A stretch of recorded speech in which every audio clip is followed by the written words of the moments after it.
有凡弘法学会倡路。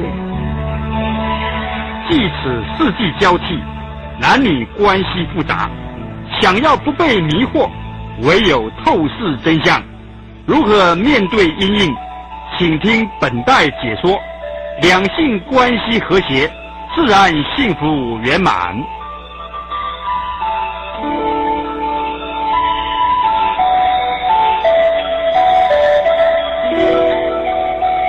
大家好，这个题目如何面对两性关系啊，很难讲不好讲讲了不好啊，会出事因果很重的啊。这两性关系在这个现代来讲的话，是越来越严重，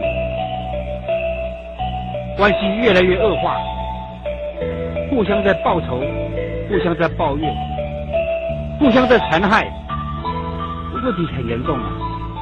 因为大家不明了自己的角色扮演，到底应该怎么样扮演，扮演的功能、效果和他的这个将来的结果，这个一定要了解才行，要不然的话问题相当的严重。